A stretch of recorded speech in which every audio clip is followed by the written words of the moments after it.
Een inconvenient study werd geproduceerd door de medische journalist uit Amerika Bigtree.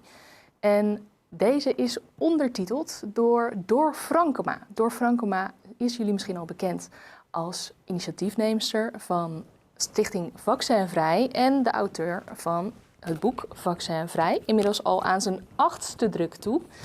En wij gaan vandaag even een korte inleiding met haar opnemen. Omdat we toch wel graag willen weten, waarom moet iedereen deze documentaire nou precies zien? Door, welkom. Ja, dankjewel. Misschien mag ik even zeggen, Sietske Hoogboom heeft hem ondertiteld. Ja? Die doet het geweldig. Heel veel filmpjes en dingen voor ons. En daar ben ik heel blij mee, want er komt gewoon heel veel uit Amerika overwaaien naar de rest van de wereld. Het lijkt wel of ze een beetje voorlopen met de hele tendens. Meer vaccins, meer schade, meer uit de bevolking. Dus ja. Ik ben er heel blij mee. Dus jouw stichting, Vaccinvrij, bestaat al een hele tijd. Hoe lang ook weer? Ik denk al een jaar of 12 zoiets, 15. Ja, jullie hebben samen dat initiatief genomen om deze documentaire breder onder de aandacht te brengen. Ja. Wat maakt deze documentaire nou zo belangrijk voor jou? Het is zo'n steun in de rug om te horen dat het idee en het gevoel wat heel veel ouders hebben, dat het Rijksvaccinatieprogramma in Nederland of gewoon vaccineren in welk land dan ook niet veilig en effectief is zoals alsmaar wordt verteld. En weet je, we worden altijd maar weggezet als wij normale vragen hebben in de zin van wat wordt er precies ingespoten en wie heeft dan onderzocht dat het veilig en effectief is. En deze film gaat over het onderzoek en met name ook de manier waarop onderzoek gedaan wordt. Dat is gewoon knudden, heel slecht. Ja, en hoe is die situatie in Amerika dan vergelijkbaar met die in Nederland? Dezelfde bedrijven, hè. Er zijn 4 grote bedrijven, dat is Pfizer, Merck, Sanofi Pasteur en de 4e ben ik even kwijt nu, maar in feite zijn er zelfs nog meer dan 4. Maar de farmaceutische industrie is eigenlijk een wereldwijd terrein waar zij hun producten afzetten. Ja. En die geven ze dus ook af in Nederland onder het Rijksvaccinatieprogramma. Juist, precies. Wat toont deze film nou aan wat we eigenlijk nog niet wisten? Ja, nou misschien kan ik heel kort even zeggen waar die over gaat. Hij gaat over een wetenschappelijk onderzoek wat gedaan is door Marcus Servos. En die Marcus Servos is benaderd door Bigtree, je noemde hem al, en dat is een medisch onderzoeksjournalist.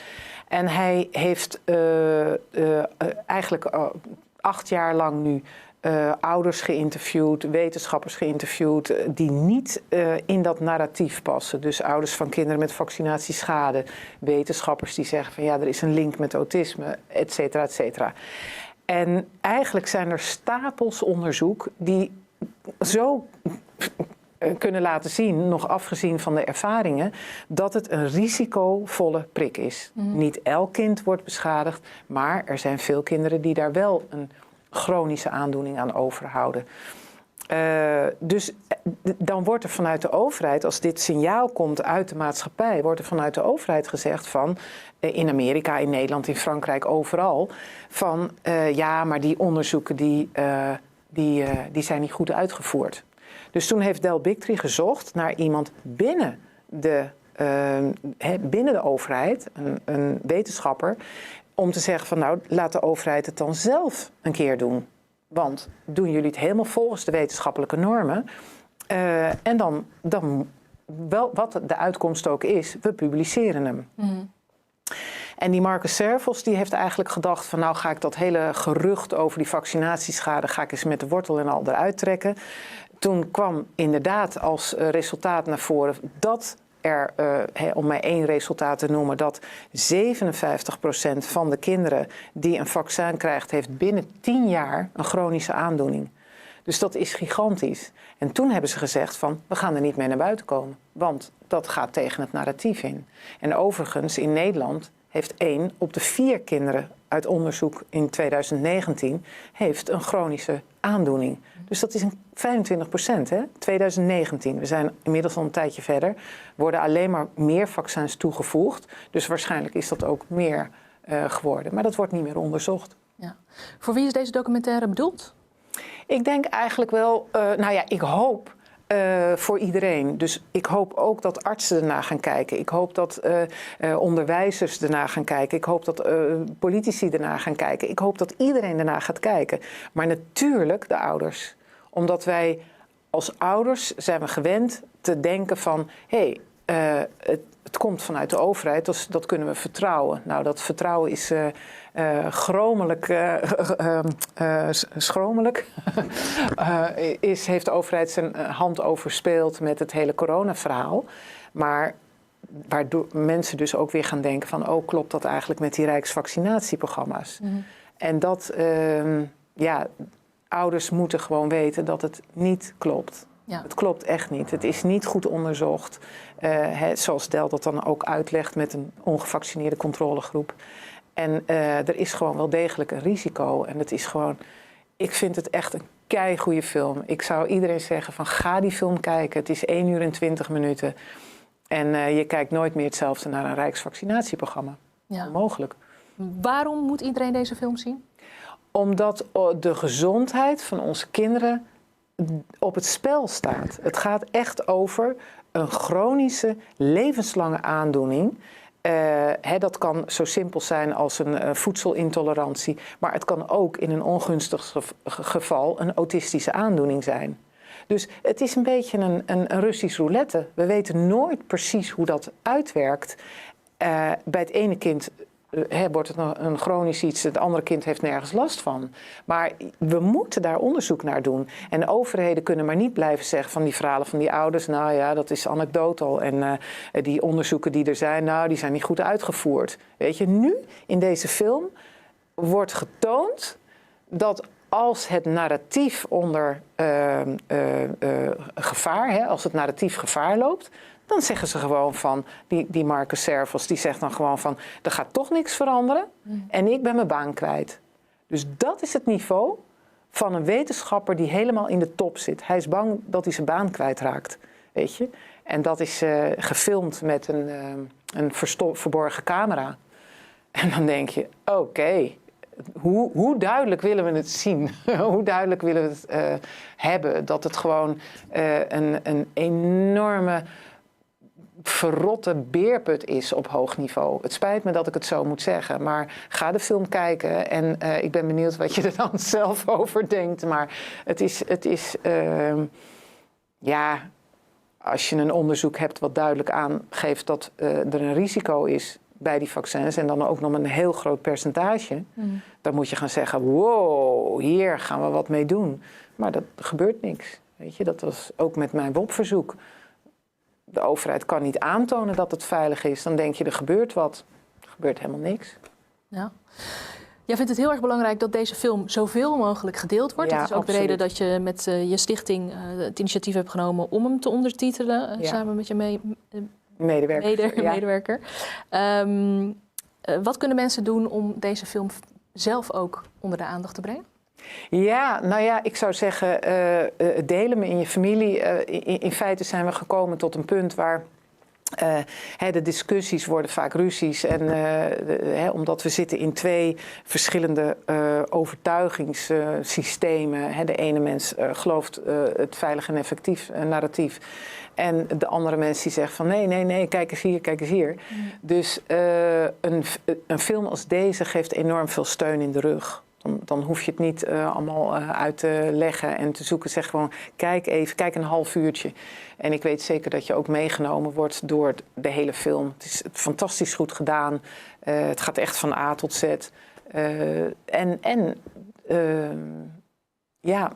Helaas, we kunnen niet maar zomaar de overheid vertrouwen. We kunnen niet maar zomaar een arts vertrouwen. Helaas, de belangen zijn te groot. Ja, en je moet in ieder geval zelf de verantwoordelijkheid nemen om jezelf aan alle kanten goed genoeg te informeren. Absoluut. Als het om gezondheid gaat, als het om een chronische klacht gaat. Weet je, ik heb met de moeders gesproken hoor. Die zeiden van, had ik het maar. En dat is hartverscheurend. Ja. Als het goed is, gaan mensen nu de documentaire kijken. Is er nog een laatste boodschap die je ze wil meegeven door? Gezondheid is ons grootste goed. Ja. Dus besef wat je inspuit, want je spuit het in een seconde in. En het kan jaren aan detox of whatever, als het überhaupt mogelijk is, om het er weer uit te halen. Ja. Hartelijk dank voor je moed en je gepaste uitleg hierbij. Dank je wel, Door. Heel erg bedankt voor de gelegenheid om dit nog een keer te komen vertellen. Heel fijn dat jullie er ook aandacht aan besteden. Dank je wel. Graag gedaan. Heel veel plezier met een inconvenient study.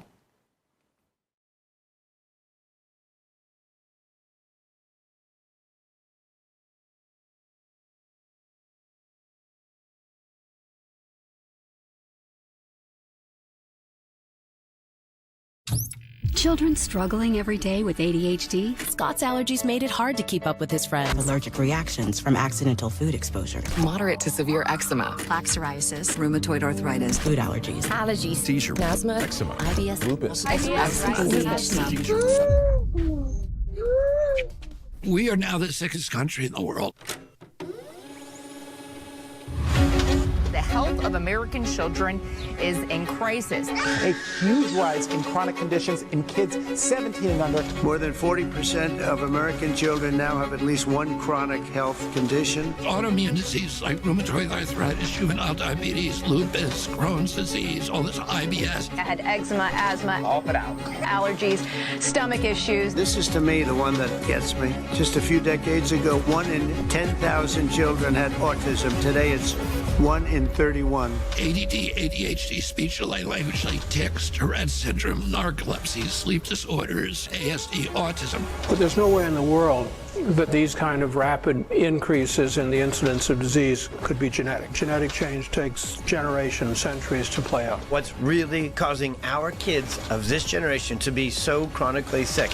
What the heck is happening?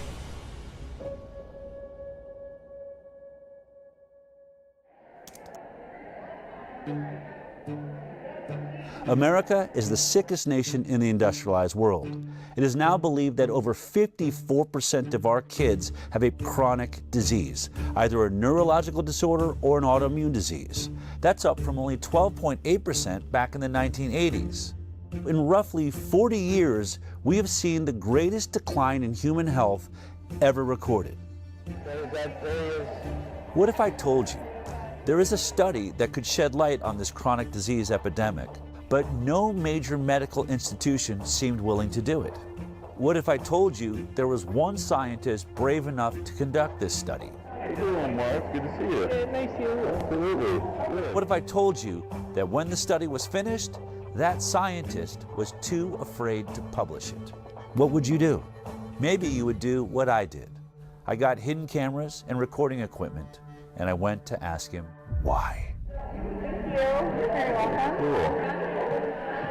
You all dined with us before? I want to show you a video. Okay. Curious of what's your reaction to this. Okay. Just hit play here. Yeah.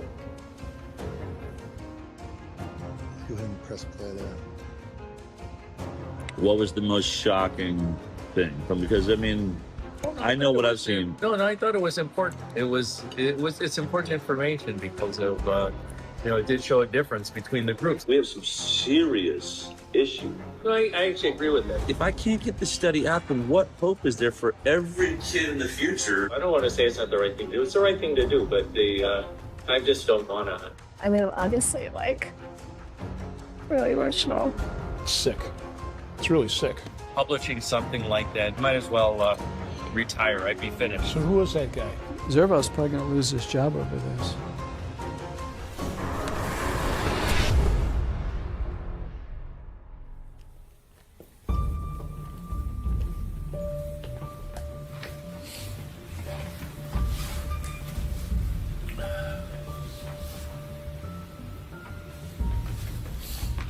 You know, I'm thinking before we get into the hidden cameras and the study and Dr. Zervos and all that, Why don't we just take it all the way back to how this actually started?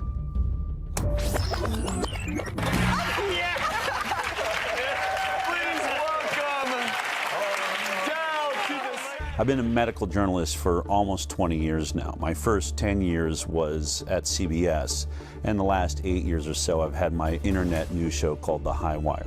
Good morning, good afternoon, good evening, wherever you are. But the biggest change in my career happened when I produced a documentary about vaccinations called Vaxxed. And at the center of that documentary was a whistleblower from the CDC named Dr. William Thompson. He came forward in 2015 and said that they were committing scientific fraud on the vaccine safety studies. Well, that film blew up and became a worldwide sensation, mostly because we got so much bad press, starting with being kicked out of the Tribeca Film Festival. The decision to run a controversial documentary about vaccines has Robert De Niro at the center of a big screen backlash. Tonight, the film festival Robert De Niro started Under Fire, a controversial new film that many are characterizing as anti-vaccine. I think the movie is something that people should see. There was a backlash which I haven't fully explored. I want to know the truth, and I'm not anti-vaccine. I want safe vaccines. Vax producer Bigtree says canceling the screening amounts to a suppression of the truth. I can't imagine what type of pressure came down that would make them pull a movie that they were obviously behind in the beginning. The message from the medical community is clear. This is one of those scientific questions where science has provided an answer. Vaxxed ended up being one of the most controversial documentaries in history. And because of that, there were lines down the block everywhere we went. Look at this crowd behind me. Look at this line, goes on and on and on. In fact, the very first day we screened at Angelica Film Center in New York, I wanted to know why there's this giant line down the block. What are these people here for? Can every parent or someone, if you have a family member with autism, would you please stand up right now? I'd like to see. 3/4 of the room stood up. I remember feeling like the air just got sucked out of the room. I had no idea that there was this many people suffering from this issue. I ended up asking that question 3 screenings a day, 5 days a week for an entire year. And every single time, 3/4 of the room stood up. I realized I had stumbled on something absolutely massive. Hello, everybody. This is Jamie. Jamie's first. Can you guys both tell us your names? I'm Stephanie. And this is Zion. After the screenings, parents of injured children were inspired to tell their own stories. We set up video cameras and started interviewing everybody that wanted to talk. And what I discovered is it wasn't just autism, and it wasn't just the MMR vaccine. There was an ocean of vaccine injury, and nobody was talking about it. Doctor says, well, do you want the flu vaccine? I was like, might as well do it now. I gave it and I did polio. They gave her the Hep B vax. She got the 2-month shots. Detail. The MMR vaccine. By 10:30 that morning, she was arching her back, clenching her fists.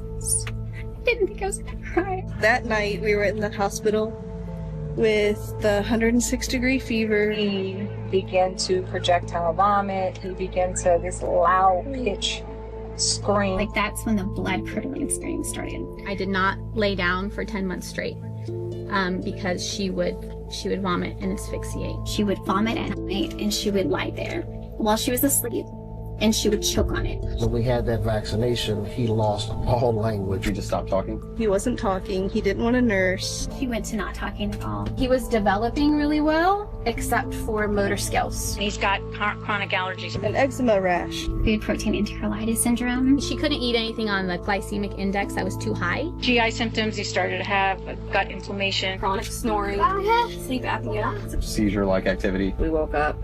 She just...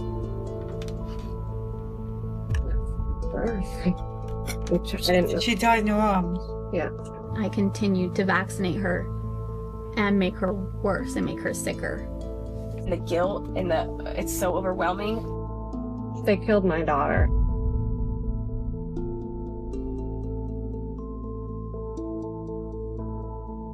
Clearly, this was a bigger issue than anybody realized. But there was one particular interview that we did that really changed my perspective forever. Colton was a 13-year-old healthy, strong boy. He loved anything that has to do with an adrenaline rush. Motocross was his passion. The doctor says, hey, he's the age that you should get the HPV vaccine. I said, okay. So he was administered the vaccine. And then this is the last day he got to ride that big boy bike. And that day he came home, he was starting to feel nauseous, really sore neck.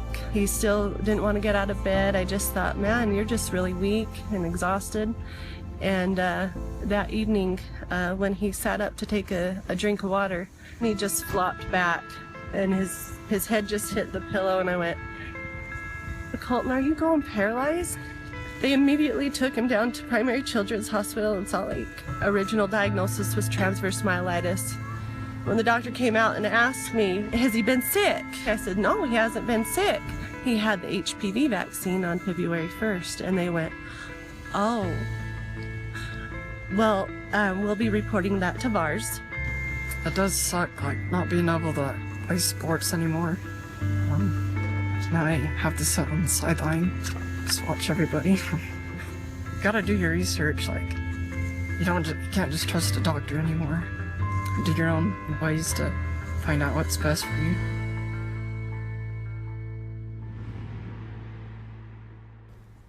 Unfortunately, Colton ended up taking his life in 2018 because he believed he'd become too much of a burden on his family. But the thing I remember about standing there and watching that interview taking place, my co-producer Polly Tommy was doing the interview, was this box that was hanging on his side that was breathing for him. And it went through a tube that was going through a hole in his throat. And he literally had to wait for it to fill his lungs with air before he could answer a question. So he'd go, and then he would start answering the question until he ran out of air. I thought about all of the people that accuse these so-called anti-vaxxers of bringing back polio or the iron lung. Once vaccination rates fall, you're going to have a lot of people getting sick and a lot of children paralyzed for the rest of their life with polio. I thought, he's wearing an iron lung. You're not laying in a metal tube anymore. They've reduced it down to a box that hangs on your side and a hose that goes to your throat.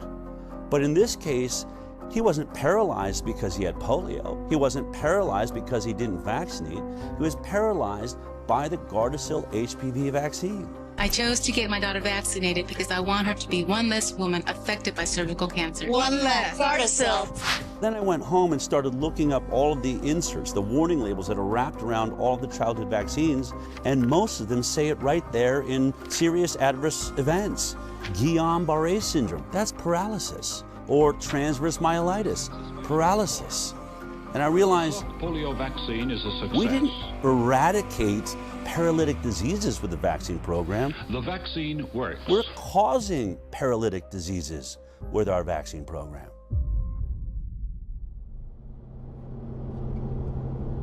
So as we traveled the country, some parents would come up and say, I'm about to have a baby. I'm definitely not going to get the MMR vaccine because your movie shows that that one's dangerous. But what about the other 16 vaccines that are given in 72 doses by the time my child's 18? And I'd say, I only have anecdotal evidence from the thousands of interviews I've done that not a single childhood vaccine is safe. But that's not scientific. I wanted something better. I wanted to get to the bottom of this. So I started a nonprofit called the Informed Consent Action Network.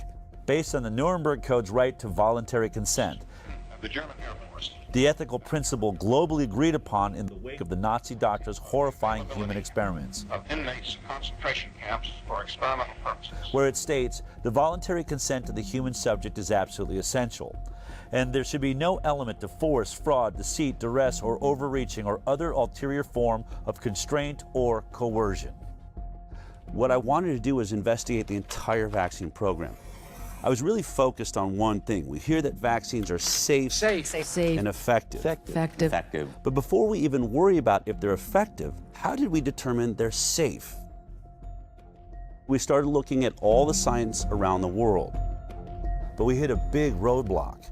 You can't sue a manufacturer of a vaccine. It's one of the only products in America that has what they call liability protection. The reason is because of a law that was passed in 1986 by the US government. The pharmaceutical industry basically blackmailed the government, and they said, we are losing so much money from lawsuits for death and injury from our vaccines, we can't make a profit.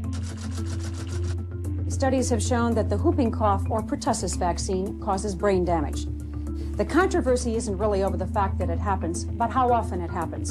And they said, if you want us to continue making vaccines, you're going to have to take on the liability.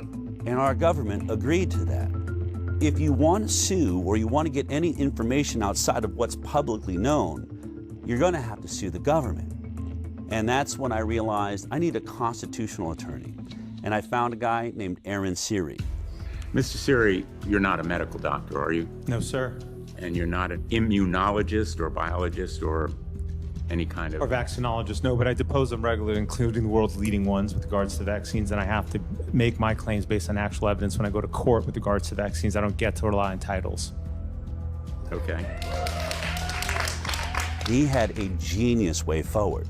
We're going to sue the government agencies, HHS, FDA, NIH, and we started winning. And what did we prove in those lawsuits? That the entire science behind vaccine safety was nothing but a complete fraud. Doctors used to listen to parents. When their parents came in and said, hey, my kid is suffering with this condition, has this issue, doctors listened to them. But when parents started coming in and saying, my kid went in and got a vaccine and then started having X issue, that's when doctors stopped listening. Hi, how you doing? We have triplets, 2 boys and a girl, Richie, Robbie, and Claire. Every day in our life was a party.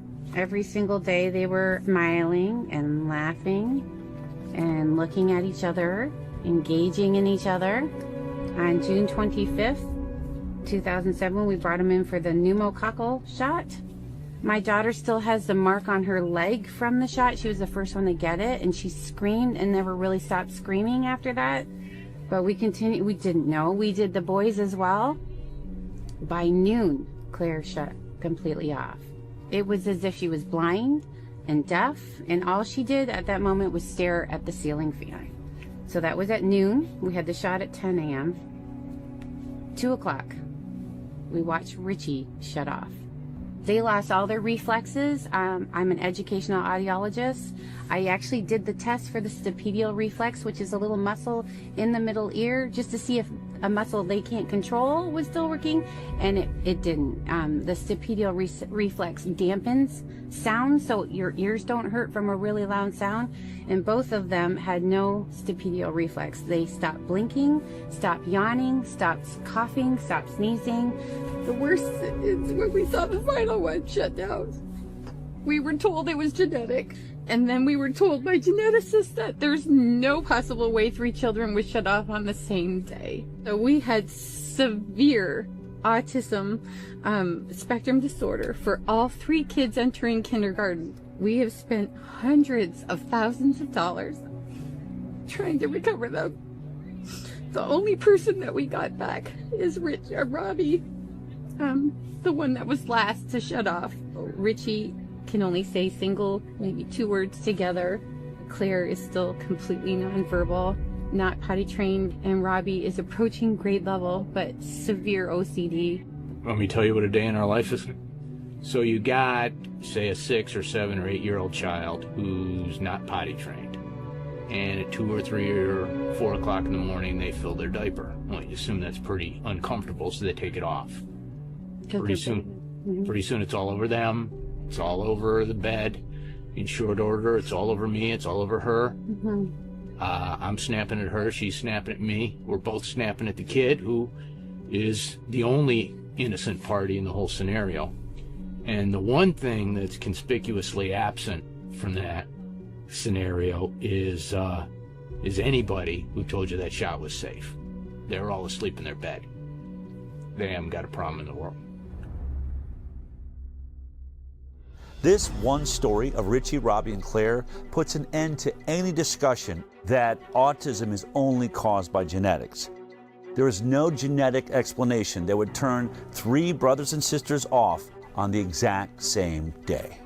What you should do when there are widespread complaints that a product is causing a given harm is you should study it. Vaccines should be tested like other medicines. They should be safety tested. And unfortunately, vaccines are not safety tested. Of the 72 vaccine doses now mandated, essentially mandated, they're recommended, but they're really mandated, for American children, none of them, not one, has ever been subject to a pre-licensing placebo-controlled trial. Health and Human Services Secretary Robert Kennedy Jr. has been torn apart by mainstream media for saying that there's no placebo trials being done for vaccines. But he's right. It's exactly what we found in our lawsuits against the government. Not a single childhood vaccine is going through a double-blind, randomized, placebo-controlled trial prior to licensure. That's the gold standard of safety testing for all pharmaceutical products, but is being skipped for vaccines. In case you forgot how a double-blind, placebo-based trial worked as we discussed it back in high school science class, let me remind you. We break up a group of kids into two groups. One group is going to get the vaccine. The other group is going to get a placebo, which is a product that has no effect on the human body. When it comes to an injectable like vaccines, that is a saline injection. Then it's called double-blinded because both the scientists and the patients are blinded from knowing which one they got. Did they get the vaccine or did they get the placebo? This is so that the scientists will not manipulate the study in favor of the pharmaceutical industry that will stand to make a lot of money if this vaccine proves to be safe. Then we track these two groups for 2 to 5 years, sometimes as long as 10 years for a lot of drugs. And at the end of that study, we unblind both the patient and the scientist. So we look at both groups, the vaccinated and the placebo group, and we compare their health outcomes. Who had more cancer? Who had more diabetes or ADD, ADHD or autism or Tourette's or lupus or multiple sclerosis? All of these things that are currently skyrocketing in the United States of America. And if, when you compare them, they both turn out the same, there's the same amount of issues in the vaccinated group as is in the placebo group, then you know it's safe. You've established what we call a safety baseline. But if the vaccinated group has more issues than the placebo group, then we know it's not safe and it shouldn't be put on the market. Only one problem. Not a single vaccine on the childhood schedule has ever been through a double-blind, placebo-based trial.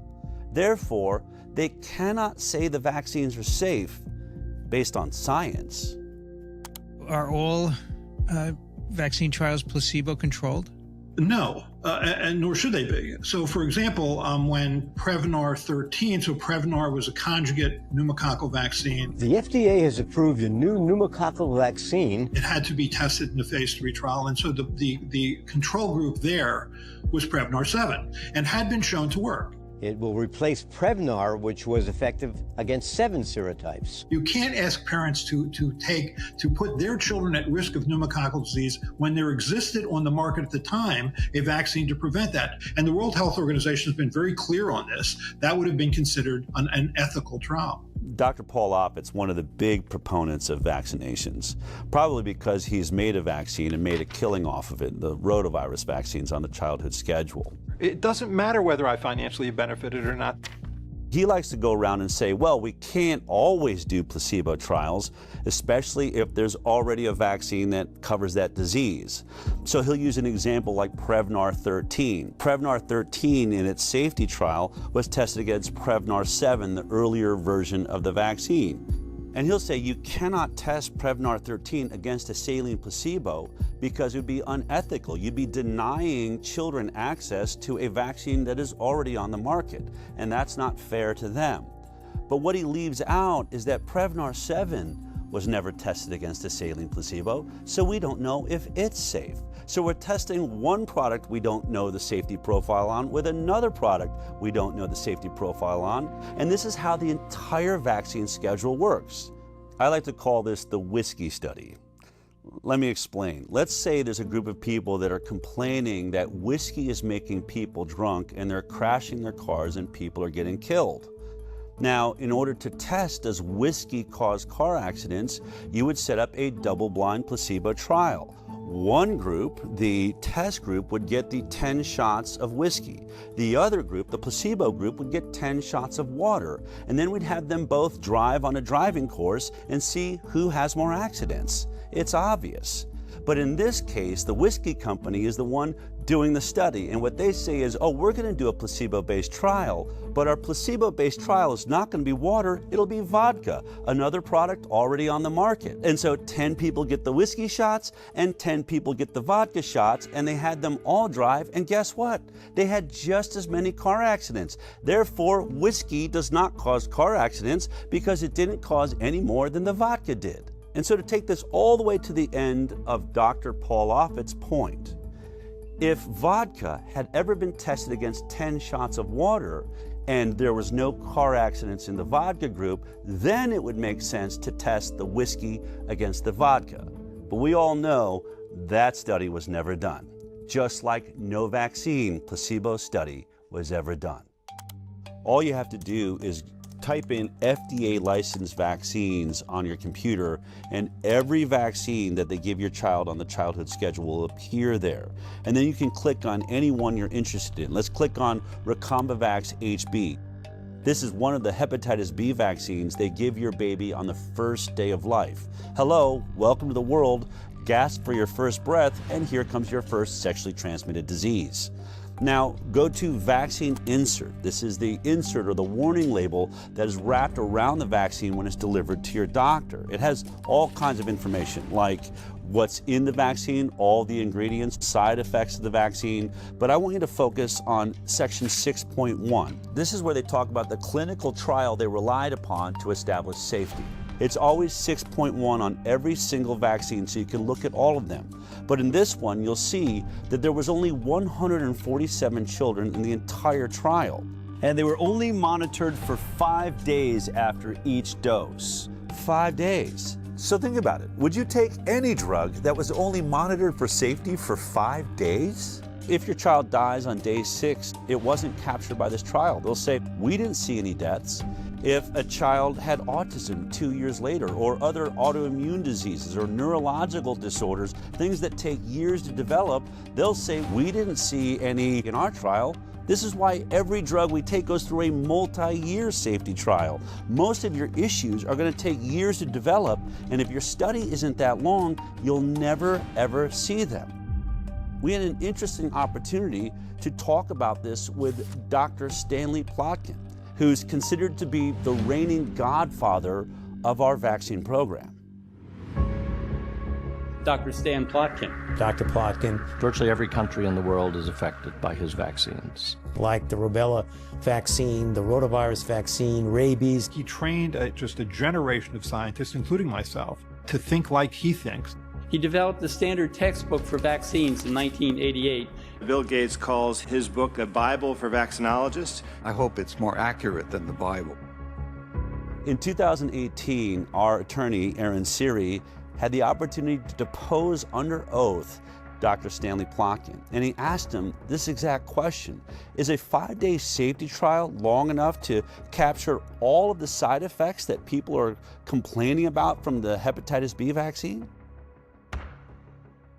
Dr. Plotkin, this is the product, the manufacturer insert for Recombavax HB, correct? Yes. And the clinical trial experience would be found in section 6.1, correct? Correct? Dr. Plotkin? Yes. Okay. In section 6.1, when you look at the clinical trials that were done pre-licensure for Recombavax HB, how long does it say that safety was monitored after each dose? Let's see.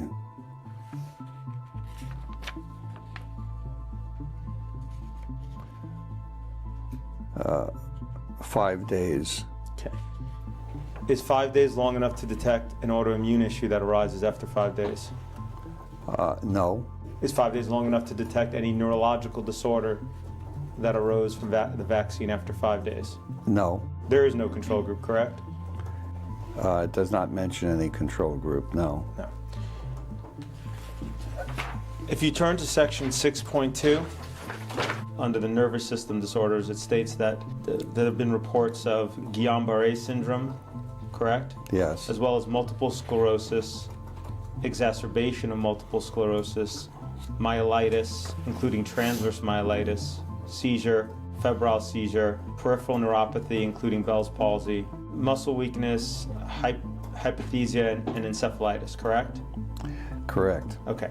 Now, it before says you, at the top... Before you go on, these reports are required to be included because they have been reported to the authorities as happening after vaccination. That is not proof that the vaccine caused those reactions. In order to establish whether it's causal between the vaccine and the condition, you need a randomized, placebo-controlled study.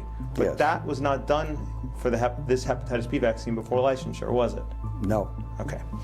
Without a control group, if you're looking for a phenomenon occurring in the vaccine group, you cannot judge that phenomenon without having a control group. Isn't it true that it would now be considered unethical to conduct such a study today?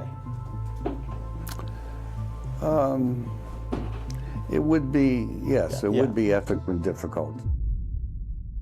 So this is how the entire game is played. They don't do a safety placebo trial before the vaccine's licensed. Then when people start lining up with all of these serious side effects, you say, well, can you do a placebo-based trial now? And they'll say, no, it's unethical. So they won't do it before, they won't do it after there's injuries, and when they can't do a study, your doctor says to you, I haven't seen any studies that show that these injuries are being caused by the vaccine. Therefore, I'm going to assume they're safe.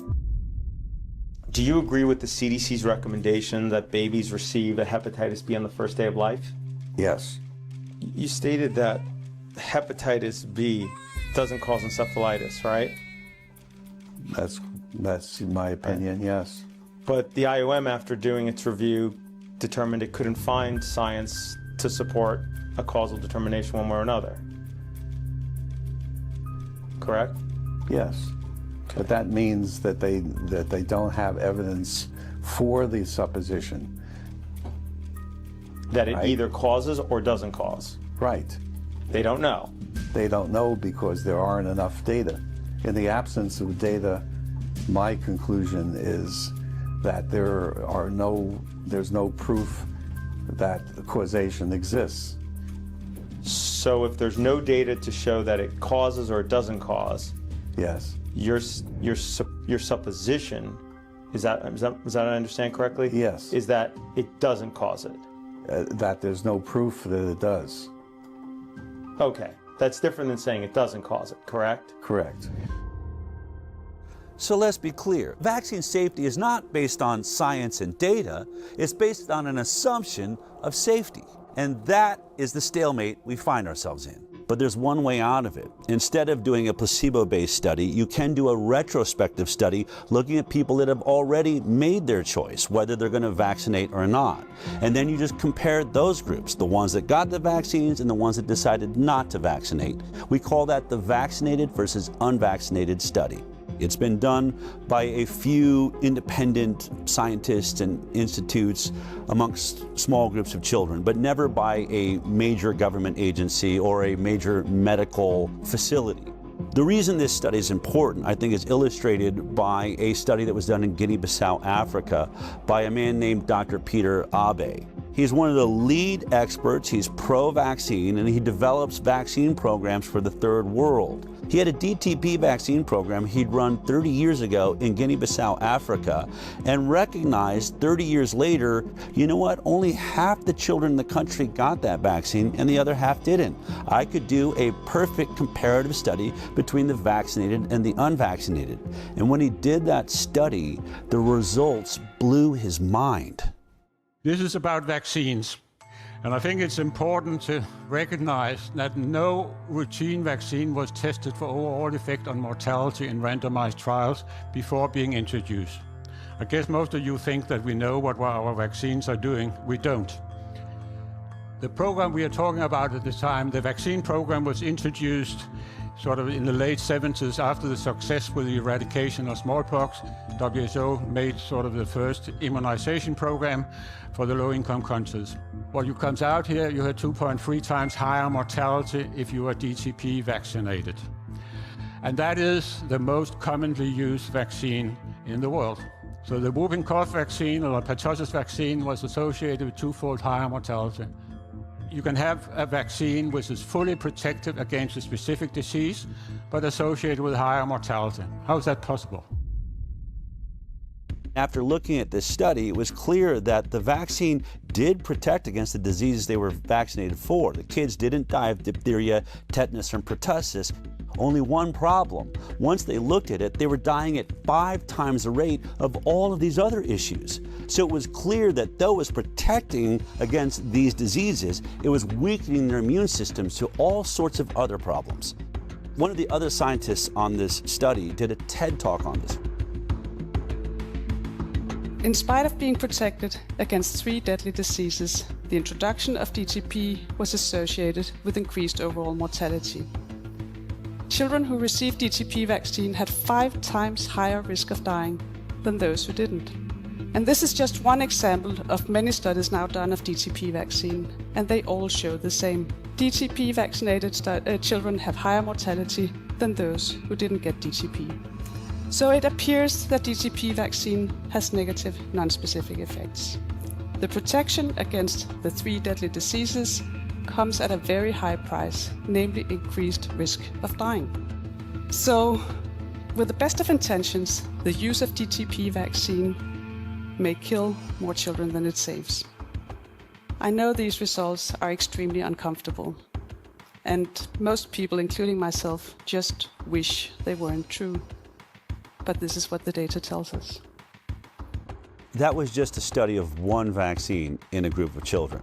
What if you studied children that were receiving not one vaccine, but between 72 and 100 vaccines by the time they're 18? Of course, I'm talking about the most vaccinated nation in the world, the United States of America. Our federal health authorities actually paid the Institute of Medicine to look at the safety of the vaccine schedule as a whole. And the Institute of Medicine, after conducting that review, came back with a report in 2013.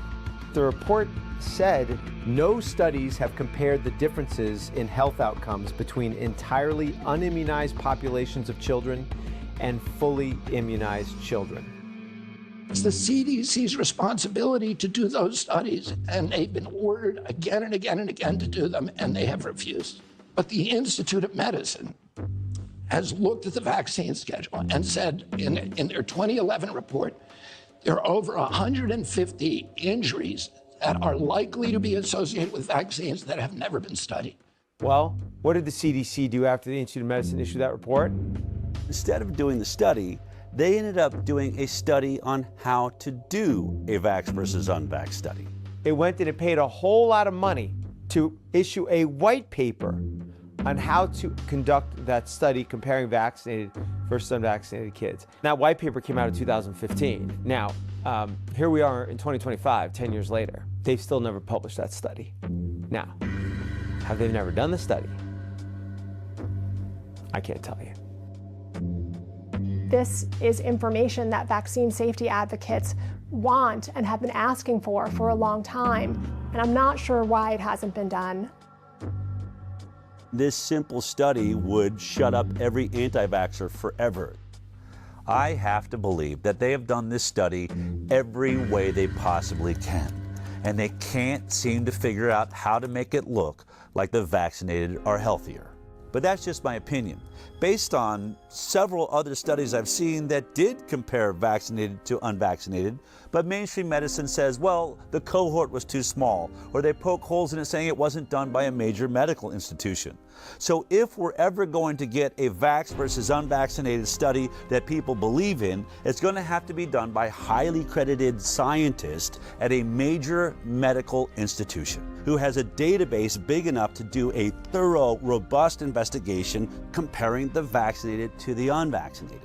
As fate would have it, Dell met the head of infectious disease at Henry Ford Health System, Marcus Servos.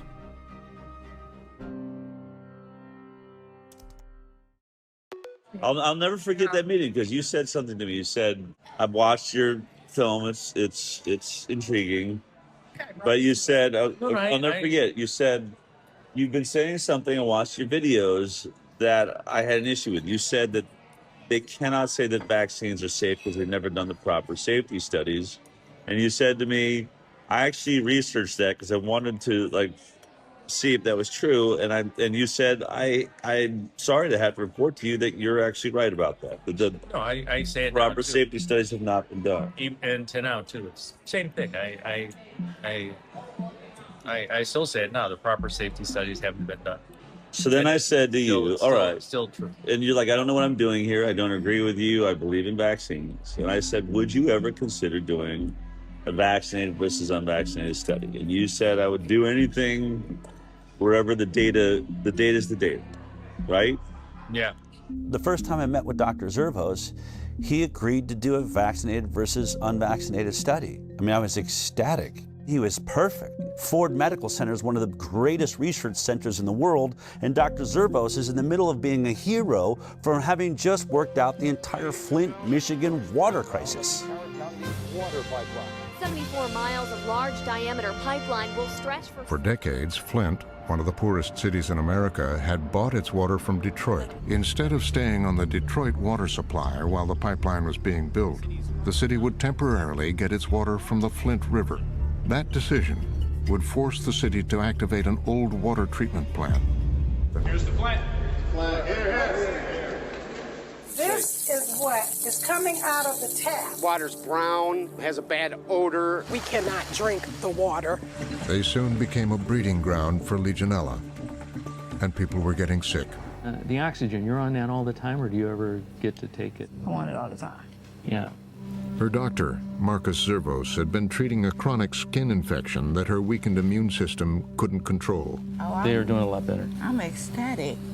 You know, if I can get them healed over a little bit more, I'm going to get you an appointment with those transplant doctors. There'd been 90 confirmed cases in the year and a half following the water switch. 12 people had died. Sean McElmurray had pulled together a team of 23 scientists and experts from around the state. The team says the state wouldn't authorize them to start the search for the source of the outbreak. Dr. Zervos was the infectious disease expert, and he was worried about the delay. It was critical to start right away because by June, we expected to see more cases of Legionnaire's disease and there would be more deaths, which is what we expressed in a meeting that included top leadership at MDHHS. I remember my colleague telling him that if he didn't do that, people could die. Unfortunately, Nick Lyon's response was that, well, they have to die of something. I mean, you're just in shock as a result of him saying that, the director of the health department. Dr. Zervos seemed perfect. He'd stood up against the entire health system in Michigan, so I figured he'd probably be brave enough to do this study. But then a couple of years went by and still no study. I called Aaron and said, "Why don't we go see if we can't convince him to finally do this study?" I flew down to Michigan and we went to meet Dr. Zervos in person. We said, look, here's your opportunity. The results should be directly in line with the orthodoxy. The vaccinated kids should be healthy across the board. He could be hailed a hero for finally shutting up the anti-vaxxers. He said he's willing to do it. The study was going to use the data they literally already have in their fingertips. The data of millions of people who are already in the Henry Ford Health System database, including hundreds, maybe thousands of completely unvaccinated children, as well as obviously children who are vaccinated. What that would allow is taking that multi-million person database, segregating out the children who had been in the Henry Ford system from birth continuously for a few years. Because it's a captive HMO environment, meaning it provides the insurance and it provides the medical care, it has most of the health records for these kids, including if they go out of the Henry Ford medical system, Henry Ford, as the insurer, was still paying for it. So they had the health codes for all the medical services that these kids got. So if you segregated out those kids, now you have a cohort of children from birth for at least a few years where you knew everything about them. I previously was a program director at Henry Ford Hospital, so I know it well. It's one of the best integrated health systems to do research. Henry Ford receives over $90 million in annual research funding, with nearly 700 residents and fellows in 53 ACGME accredited training programs. I think Henry Ford, like other institutions, has a bias towards the goodness of vaccines. You can't miss it. It's a full-page letter here from Henry Ford with 56 signatures saying in bold letters, the science is clear, vaccines save lives. If the results came back demonstrating that the battery of vaccines was associated with chronic diseases and that unvaccinated appeared healthier over time, such a result would be particularly convincing. I'm for vaccines. I'm not, I'm obviously for vaccines, but I think it's the best way of controlling infectious diseases, which are deadly. I'm for mandatory vaccination. Henry Ford is mandatory vaccination because of me. Henry Ford is one of about 90 healthcare systems across the United States that are working to enroll a total of 30,000 volunteers in the Moderna COV vaccine study as quickly as possible. This is the worst pandemic of the last 100 years, and our best hope of dealing with this is by having an effective vaccine. Henry Ford is requiring all 33,000 staff members to be fully vaccinated by September 10th, 2021. The health system says this is consistent with its existing vaccination policy, which includes team members get the flu shot every year and stay current with other vaccinations. It appeared to me that Henry Ford was pro-vaccine, not anti-vaccine. So I had to assume the only reason they would do this study was to prove us wrong. Dell and I thought that was an excellent opportunity. They can do the comparison and presumably they could get it published. We only had one request.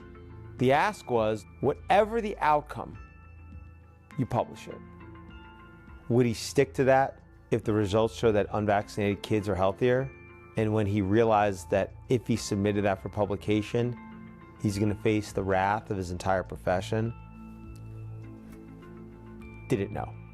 This was our greatest fear. I mean, vaccines are the holy grail of modern medicine, and anyone that decides to challenge vaccines in any way are essentially considered heretics.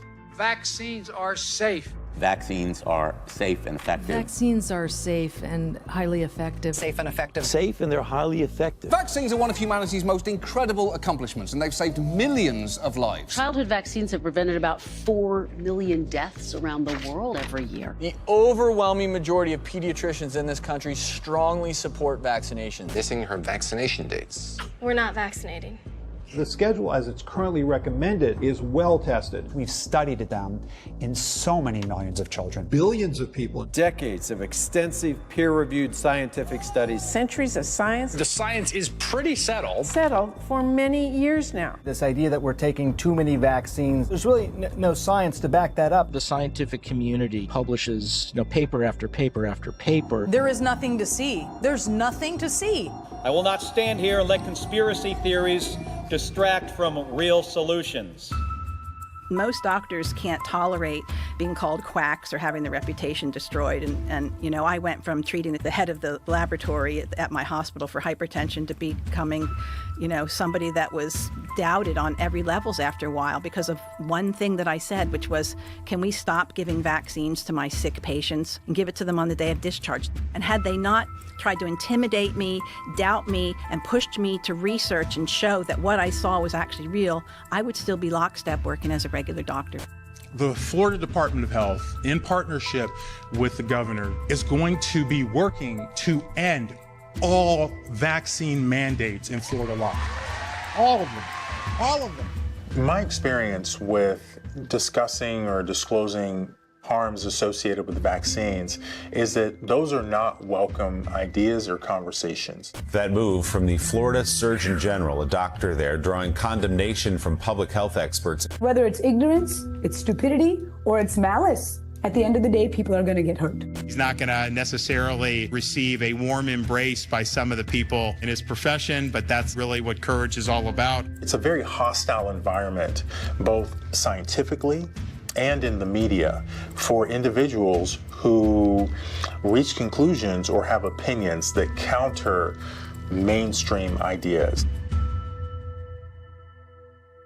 Every independent scientist that has ever ventured into doing a vaccinated versus unvaccinated study of any kind is immediately under assault. There's one by Dr. Anthony Mawson out of Mississippi. He did a homeschool study of about 600 kids and discovered alarming rates of allergies, ADD, ADHD, neurological disorders, and a fourfold increased risk of autism amongst the vaccinated. As soon as the study came out, his job was under threat. In fact, I asked him if he'd be in this film, and he said, look, you can show my studies, but I have just been dragged through the coals on this. I can't take anymore. Then there's Dr. Paul Thomas. Hey, how you guys doing? What I'm seeing on this side is a pink, dull, scarred up eardrum. I've been a pediatrician for 35 years. I'm now retired. What I noticed in the first decade or so of my practice is kids were getting sicker and sicker. And over the next decade, as more and more patients chose not to vaccinate, I got to see the difference. But I wanted to see, could I prove it? So we got all the data from my practice. We looked at every baby born into my practice and published it in an international journal of public health. What we found, and that study was peer-reviewed, it was robust, we found massive increases. I mean, we're talking 400% to 500% more. Allergies, autoimmune conditions, neurodevelopmental issues, and then we had infections of all kinds. Massively increased in the vaccinated compared to the unvaccinated. What happened when I published that study? Within days of it being available online, I get a call from my attorney. Don't go see any patients, don't write any prescriptions, don't go into the office. Your license has been emergently suspended. You are a threat to public health.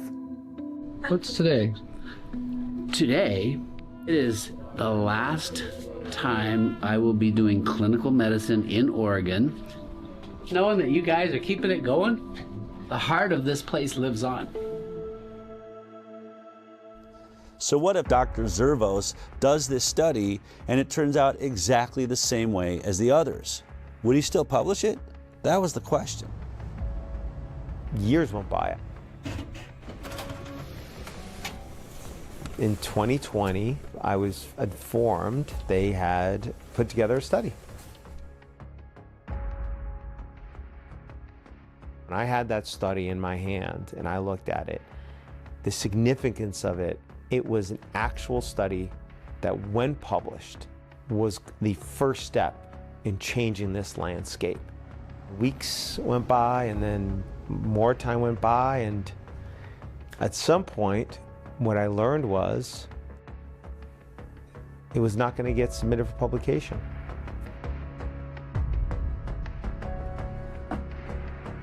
Aaron called me and said they finished the study. Only one problem. They're not going to publish it. I mean, it was everything we were afraid of. I called Dr. Zervos and I said, can I fly out and meet you for dinner? And he agreed. I wanted to look Zervos in the eyes and ask him, what's so damning in this study that you're afraid to publish it? I wanted to know what was in this study. I hadn't seen it. I also imagined there's got to be a way to talk him into publishing this study. But one thing was for sure. This was my last chance. I'm going to bring hidden cameras and recording equipment so that no matter what happens at this dinner, I can prove it happened. What do you think about the study you guys have done? It's important information because of, it did show a difference between the groups. I don't know how to. Oh, she got it. How to explain. I don't know how to explain it, but it's important. It was an important finding. I mean, the study was for what. Do you find any flaws in the study? I mean, is there a way they could do the study? You can do the study better with what's there? Not that I know. No. That I know.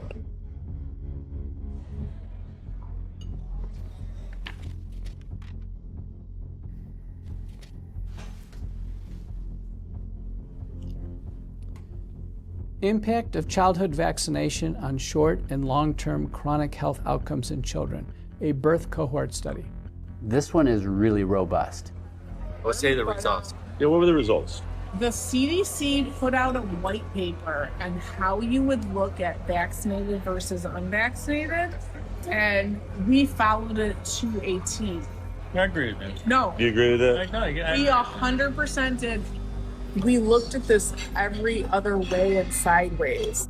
I think this is a devastating commentary on our public health interventions, because if this is true, we are systematically making kids sick, and not just a little bit sick, very sick. Publishing something like that, I might as well retire. I'd be finished. I mean, I'm just curious. What in this data makes you think it will be as catastrophic to your career as you think? What was he so afraid of? The study was a bombshell. 18,468 subjects, 1,957 of them were fully unvaccinated. When comparing the health outcomes of the vaccinated versus the unvaccinated, they found an increased risk in the vaccinated of several chronic health conditions. The vaccinated subjects were over 4 times more likely to have an asthma diagnosis. 4.29 times in the adjusted. And that seems, I've looked at a lot of studies, that's 3.26 to 5.65. They also found 3 times the risk for atopic diseases, which is kind of a subset of allergic diseases.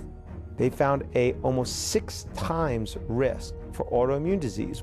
The autoimmune diseases this paper looked at include thrombocytopenic purpura, rheumatoid arthritis, SLE, systemic lupus erythematosus, MS, multiple sclerosis, and Guillain-Barré syndrome. They mentioned there are over 80 different autoimmune diseases, and what their data showed for autoimmunity, 6 times increase in those who got vaccines when compared to the unvaccinated. Which is staggering, because autoimmune disorders really represent significant morbidity and health costs and suffering, accrued over a lifetime. Neurodevelopmental disorders. What kind of numbers are we talking about? Do you remember? 5.5 times risk for neurodevelopmental disorders. We know that the immune system is intimately connected with both brain development and brain functioning. And so when the immune system gets triggered by illness, potentially by vaccination, you can get neuropsychiatric symptoms, presumably related to brain inflammation and immune processes in the brain. 2.92 times the amount of motor disabilities, 4.47 times the amount of speech disorders in the vaccinated compared to the unvaccinated. 3 times the rate of developmental delay. They found the same things I found related to allergy and autoimmunity.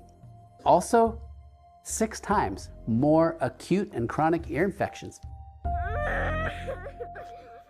Interestingly, there were several health conditions where they couldn't even do this analysis because there were none in the unvaccinated group.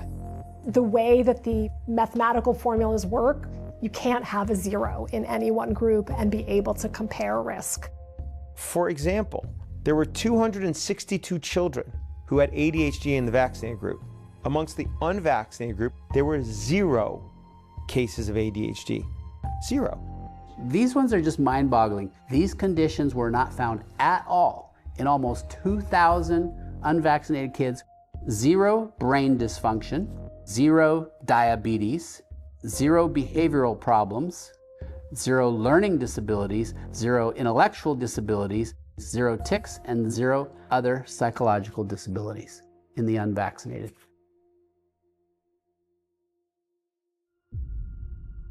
I'm going to read the conclusion here. Despite this, and in contrast to our expectations, again, the author's expectations was they'd conduct the study and probably find vaccinated people a whole lot healthier than the unvaccinated, right? This is what we found. We found that exposure to vaccination was independently associated with an overall 2.5-fold increase in the likelihood of developing a chronic health condition when compared to children unexposed to vaccination. Any vaccine, even just one, compared to none, had 2.5 times more likely to have a chronic health condition. There were no chronic health conditions associated with an increased risk in the unexposed group. None. What does this graph mean? Explain that to me. So it's no vaccines versus vaccines. That's basically your likelihood of not having a chronic health condition. They did something called time to event analysis. At 10 years, the likelihood of being free from a chronic illness was only 43% in the vaccinated group versus 83% in the unvaccinated group. It's a big difference. So if you're unvaccinated, you stay up here above the, like was it 80% of you are going to be perfectly healthy, whereas you're dropping below the 50 percentile, which is exactly what I've been stating. I've been saying 54% of America's children have a chronic illness now. It's right there. And that's basically what that's showing. 10 years follow-up, 57% of the vaccinated had a chronic health condition in just 10 years. That should shock everyone. Let's remember, the entire conversation of the moment in America is the fact that 54% of our children are chronically ill. And here we are looking at the study, and it's almost exactly those numbers. 57% of the vaccinated are chronically ill, whereas only 17% of the unvaccinated. I think because I have an interest in vaccines and I understand off-target, non-specific effects, I was sad, but I wasn't surprised. I can tell you that these data are consistent with my greatest concerns regarding the childhood vaccination schedule. That despite the good intentions of the field of vaccinology, that is backfiring on us. In virtually every single chronic health category, the vaccinated are doing far worse. But there is one issue. It's the one that I have been talking about for years and puts me into the middle of this entire investigation, and that is autism. And in this study, it appears that there was no statistical significance with the vaccine-autism connection. And I wanted to know why. Yet autism is neutral. Does that mean we're wrong about autism, Mark? No. No? No. It's there are a lot of variables involved, and it's hard to control for.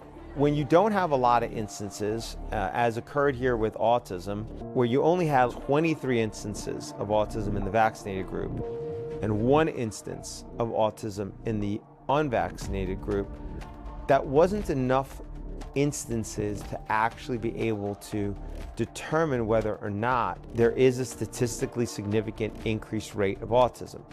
So even though the study shows all sorts of neurodevelopmental disorders, when it comes to autism, there weren't enough children diagnosed with autism in this group to answer that question.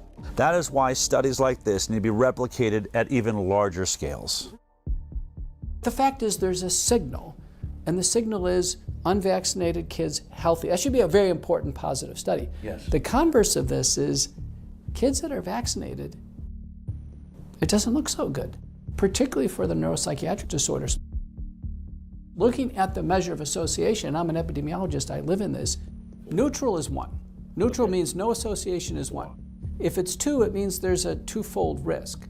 When we're doing non-randomized data, especially from corporate data stores, what have you, we have a higher threshold. And a good threshold to remember is 4. If there's a 4-fold increased risk in a data set, if we were to go do this somewhere else, almost certainly we would find an association when this is telling us that the risk relationship is greater than 4. I was sitting at that dinner reading this study for the first time and thinking, oh my God, the world needs to see this study. But the more I pressed Dr. Zervos to publish it, the more excuses he had. I think it's a good study, but it does have limitations to it. The argument against it is going to be that it's same thing, retrospective, it's not a controlled group. There's no control group, that there's other factors involved. It's a heterogeneous group of conditions. The perfect example was hydroxychloroquine. Did I happen to mention that not only was Dr. Zervos at the center of the Flint, Michigan water crisis, he was also at the center of the hydroxychloroquine study that was done by Ford and showed a 50% reduction in death for those that received hydroxychloroquine. And for that, he got attacked by Tony Fauci and virtually everybody in mainstream media and the medical world. The Henry Ford Hospital study that was published was a non-controlled retrospective cohort study. So that study is a flawed study. The PR at Henry Ford, they put a gag order on me. I couldn't talk about anything. And they said to me, Mark, so what? So you go on CNN. Which they would be happy. They'd be thrilled to have you on CNN, and and you say what you feel. But they're just going to twist what you say anyway and make you look bad anyway. So what good is it going to do? So I should still be able to defend myself and and say what the inaccuracies are. So I'm thinking to myself, maybe the Henry Ford PR was right, is that it's just going to get twisted around anyway, make you look bad, and you get fired. So what good does it do? So what's going to happen with this one is the same thing, is that somebody's going to come back and they're going to say, the study is flawed, as opposed to looking at it in the way that it should be looked at. How about looking at this as important scientific information that can inform how the proper study should be done? It won't be taken like that. And then I can say, why? Because there's a political agenda to it. I get it has its issues. Any retrospective study is always going to have the same problems, right? So you always have the same attacks upon it. There are limitations to retrospective studies. That's the reason why we like to do randomized clinical trials when we can, because they don't have the same limitations. The major one that you have to worry about with retrospective studies is things that are different between the groups that you're comparing that you're unable to account for. If you want a flawless study, do a placebo-controlled trial. Any retrospective study is going to have flaws in it. But in this study, they made a point to address many of the flaws that they found themselves. If someone were critical of the study, I think issues that a researcher might raise would be things like the different lengths of follow-up for the groups between the children who received no vaccines and the children who received vaccines. The authors actually did do a sensitivity analysis where they limited the analysis to children who had at least a certain amount of follow-up. When they limited the follow-up time for both the vaccinated and the unvaccinated to 1 year, it's still 2.75 times higher rate of chronic disease in the vaccinated. And when they limited it to 3 years, it's 3.38 times the rate of chronic disease in the vaccinated. And when they limit it to 5 years, it's 4 times greater. So no matter what they did to limit the follow-up time, the results of the study didn't change. The results indicate that the different follow-up period really did not have a substantial effect on the research question that they were probing. Another concern is that there are just big differences in how likely the children who received no vaccines were to seek health care compared to the children who received vaccines. So in other words, could the differences we're finding in the study just be due to the fact that these kids were being seen less often, and so they're getting fewer diagnoses? To try and address this, they limited the population of children who didn't receive any vaccines to children who at least had some number of medical visits. And even in that sensitivity analysis, the main findings persisted. In this study, they adjusted for confounders. Confounders can be age, socioeconomic status, gender, racial, ethnic groups, and used a technique called Cox proportional hazards, which means holding all of the factors equal, what's the relationship between the factor of interest and the outcome? Even after they were adjusted for, the effect of these characteristics was actually pretty small. I actually expected that those adjustments would have a really powerful effect, but they actually didn't. And when you do a lot of sensitivity analysis and what you're seeing doesn't change much, that can be reassuring. The authors did a good job with the information that they had. I have seen studies on vaccines published in good journals that are much weaker in quality. Is what your study shows, is it important? Yeah, it is important. You know who you should send it to? Which is what I told you a while ago. Because I'm just not going to do. I'm not going to do it because I don't want to end up like Diddy or. I don't want to suffer what McCullough did. But I give him credit for taking it. Standing up for it. But I'm just not going to do it. I'm not going to do it.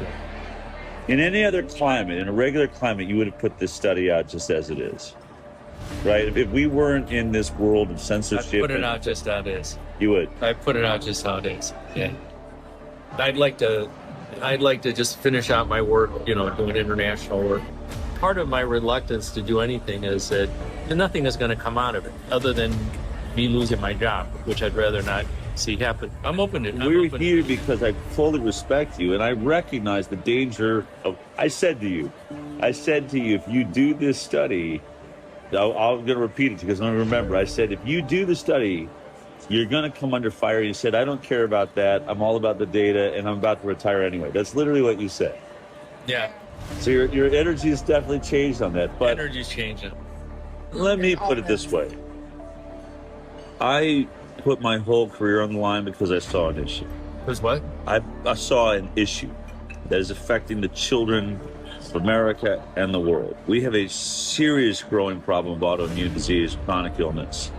I am not saying that vaccines are the only cause, but I am saying this program needs some serious work. We had much better health when we were getting 10, 20 vaccines. At 54 shots with 72 doses, it is clear we are not making our children healthier. They're going the wrong direction. If there's a way to do this program better, which I believe, I've never said I'm trying to eradicate vaccines from the planet, but we are at an autism rate now of, 1 in 26, 28? We have some serious issues. No, I actually agree with that. Is there a different way we could be doing it? Right, but how do we get there if I finally, what are the odds? I find someone like you that has got the clout. If I can't get the study out, then what hope is there for every kid in the future? I can't do shit for them. Unless there's a change in leadership, nothing is going to happen. Publishing one study like this one is not gonna. It's not gonna. It's actually the right thing to do. I don't want to say it's not the right thing to do. It's the right thing to do, but I just don't want to. And I don't want to say I have enough problems, but I've got enough things like that I'm already dealing with. And I don't want another one. Hold on. I just want to say this. This is the Galileo moment. I believe this changes more lives than anything there is. If we can fix this vaccine program, it doesn't just change millions of children's lives here in America, it changes worldwide. You'll be the father of the change in the system. That's historic. And I want to work with you to do that. This is why we're here. Yeah. No, I see what you're saying. We have an ability to do something that no one ever dreamed is possible. If it's not you, then who? For some reason, hammering always comes towards me. No, I can't handle it. I really can't. I'm not a good person. I can't handle it. I'm not a good person, but I'm just not going to do it. I'm not going to do it. Because I've got other stuff to worry about. Yeah, I mean, obviously, really emotional. He's just going to compartmentalize it away. I think someone could look at this and be like, it's unconscionable. How could he? And I think the way that he can is the way we all can do things that, not do things we don't want to do is we just convince ourselves, he's saying it doesn't matter. This is one study. It won't move the needle. It's too much for me. I can't. And, maybe he's right. Maybe it is too much for him. It's very important the study sees the light of day. In the scientific literature, and for the advancement of science, we must have balance. There are always pros and cons to everything. And when we have a deep-seated religious bias in favor of vaccines, we've lost balance. And when we lose balance, the entire scientific enterprise goes off track. And when that happens, large populations are harmed. I cannot help but ask myself the question, how many children will suffer a chronic illness that they maybe wouldn't have to suffer had this information been out there? I treat a lot of kids with neurodevelopmental disability and neuropsychiatric illness, and their lives and their families' lives are hell. And I know so many parents who suffer all kinds of guilt. The parents who've had adverse reactions or who've witnessed neurodevelopmental regression in connection with vaccination, they are devastated. I've had so many mothers say to me, my child is like this because of me. You know, at my hand, I did this to them. I think we are absolutely destroying our future by destroying the overall health of our most precious asset, our children. We need to know if this is true. We are morally and ethically obligated to replicate this study again and again and again and find out if this is accurate and if this is true. We have to. The fact that this study hasn't been peer-reviewed and hasn't been published is extremely concerning. It's important knowledge, and other healthcare systems really do need to replicate the analysis. This question really does need to be probed. It's a very important research question. I challenge you, yes, you the doctors, you the researchers, do the research. Find within your data set, within your system, those who are unvaccinated and compare them to the vaccinated cohort. This is one data set. You could replicate this again. There are other captive payer systems.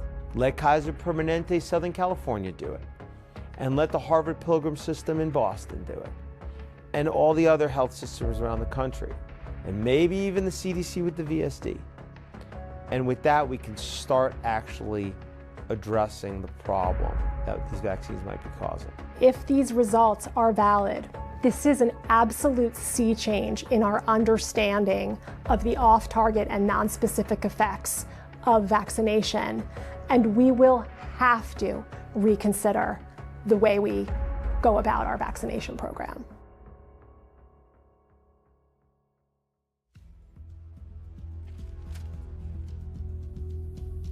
This is a cease and desist letter we received from the attorneys for Henry Ford Health.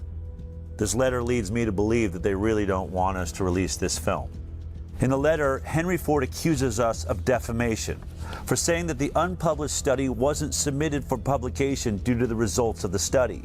They assert that the reason the study was never submitted for publication was, quote, due to significant and serious flaws in its data and methodology, and because it did not come close to meeting the rigorous scientific standards Henry Ford Health and its researchers demand. But we just heard from Dr. Marcus Zervos, the lead author on this unpublished study and a world-leading expert on infectious disease at Henry Ford.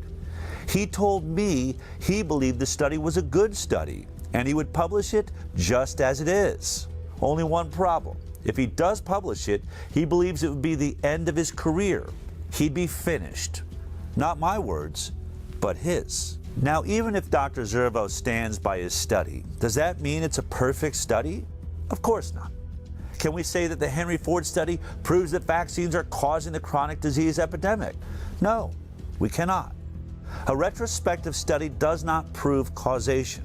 What we can say is that we believe it is showing a signal, a red flag waved in the air by the scientific method. Houston, there may be a real problem here. Now, this concern is heightened by the fact that this unpublished study does not stand alone. It's not an anomaly. It now stands with several other studies that have all shown similar signals. So there will certainly be attacks on the limitations of this study, which can be found in most retrospective studies, and we acknowledge those limitations. But the only way to really refute it is to do your own vaccinated versus unvaccinated study and prove us wrong. That's what I believe Dr. Zervos attempted to do and failed. But as parents watching this film right now, you have to ask yourself a very important question.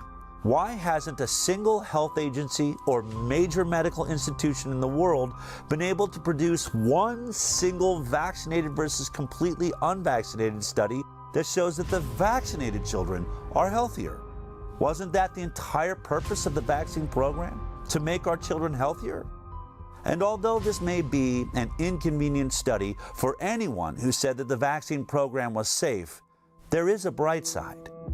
In every one of these studies so far, there is a group of children who are thriving, who aren't suffering from many of the ailments that plague America's children, who have barely any cases of neurodevelopmental disorders or autoimmune disease. They are living in a world that is flourishing with health because their parents went in a different direction. You now have even more data. You've been informed. What are you going to do about it? That choice is yours.